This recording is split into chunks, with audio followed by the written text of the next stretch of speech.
dizer do nosso posicionamento favorável a esse projeto que cria esses cargos na Universidade de São Paulo, mas pontuar, porque o projeto também enseja esse debate, senhor presidente, o nosso posicionamento em relação às alterações profundas que estão em curso em relação ao ensino superior no nosso Estado, capitaneadas pelos tucanos, através do governo Serra.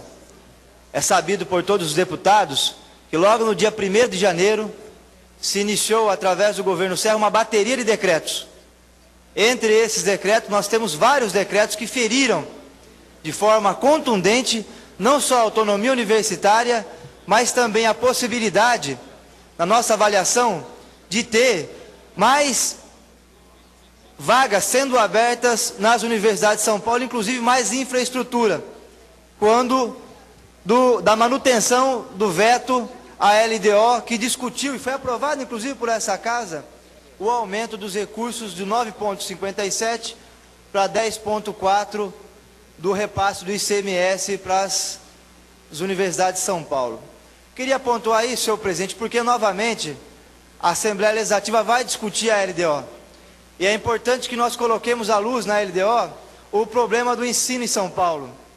É fundamental que, diante da isenção fiscal, o setor sucro-alcooleiro teve uma isenção fiscal da ordem de 13% de 2000 para cá. O setor calçadista teve uma isenção fiscal da ordem de 6%. O setor de brinquedos teve isenção fiscal também da ordem de 6%. Enfim, vários setores da cadeia produtiva de São Paulo tiveram isenções fiscais. E, no entanto, o repasse para o ICMS não foi compensado. Junta-se a isso uma expansão, na nossa avaliação, sem aumento de recursos, portanto, uma expansão que precarizou a qualidade do ensino das universidades públicas de São Paulo, e junta-se a isso a manutenção dos 9,57, que historicamente é o repasse que vem sendo dado às universidades de São Paulo.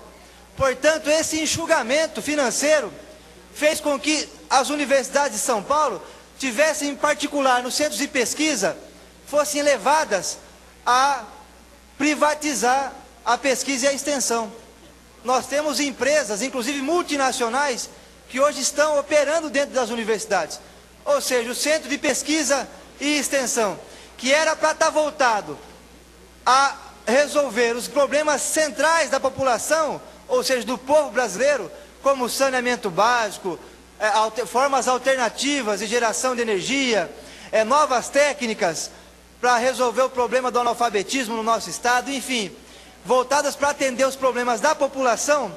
Hoje, infelizmente, nós temos até desenvolvimento de pesquisa na área do Botox, dentro das universidades de São Paulo, como denunciou recentemente num vídeo, os estudantes da USP da região de Franca fizeram inclusive documentário dizendo dessa modalidade de privatização da pesquisa e extensão que está em curso em São Paulo. Por conta do quê?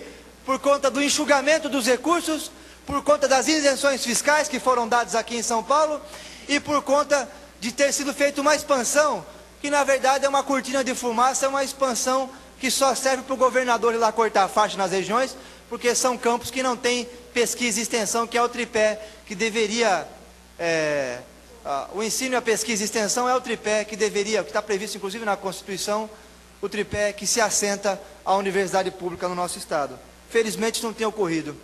E agora, senhor presidente, se a manutenção do veto à LDO for mantida e toda a propaganda do Serra de expansão novamente dos cursos for levada a cabo, sem aumento dos recursos, o que nós vamos ter é ainda mais precarização.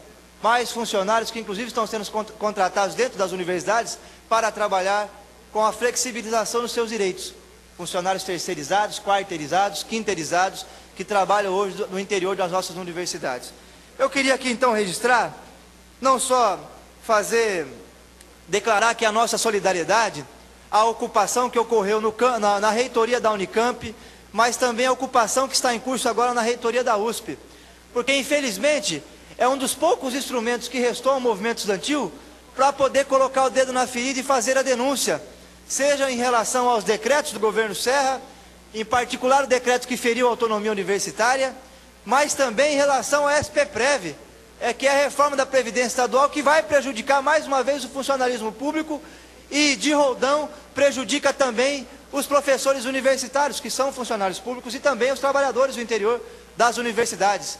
Porque a reforma da Previdência Estadual, que é uma continuação da reforma da Previdência Federal, a que foi feita em 98 no governo Fernando Henrique, a que foi feita em 2003 no governo do Lula, ela é uma reforma que coloca o problema da dívida do Estado de São Paulo e o problema da dívida federal, ou seja, a dificuldade que o Estado brasileiro tem de arrumar recursos próprios para fazer investimento e fazer com que a economia possa ter um mínimo de crescimento, é debitada a conta da dívida pública nas costas do funcionário público. Então, mais uma vez, a tese ganha espaço, inclusive em vários setores da sociedade, de que é necessário arrochar o funcionalismo.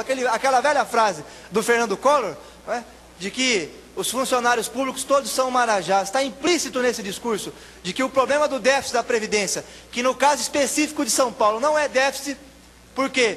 Porque o governo de São Paulo jamais fez a sua contribuição, ou seja, o funcionário público contribuía com 5%, em 2003 aumentou para 11%, e o governo do Estado nunca contribuiu com o IPESP. E também nunca contribuiu com os 2% para o IANSP, deputado Hamilton. É por isso que existe um passivo de mais de 150 bilhões.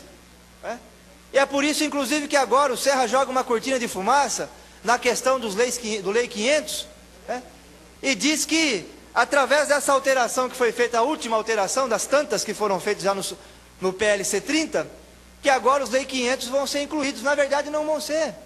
Porque a nossa Constituição é muito clara. Para ser considerado servidor público, tem que entrar através de concurso público. E os Lei 500, infelizmente, não estão nessa situação, não tem guarida na nossa Constituição. E o Serra, para não fazer a contribuição com o INSS, que a dívida que o governo de São Paulo tem é de 15 bilhões, jogou uma cortina de fumaça nessa proposta de substitutivo da reforma da Previdência Estadual, dizendo que agora vai incluir os Lei 500. Não vão incluir os Lei 500. Por quê? Porque existe uma impossibilidade jurídica de inclusão dos Lei 500.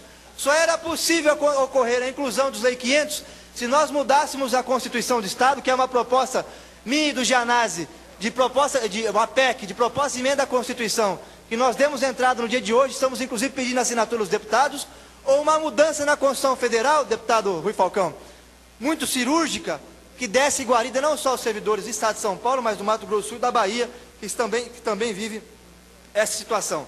Eu queria ceder a parte a Vossa Excelência, que seria um prazer ouvi-lo.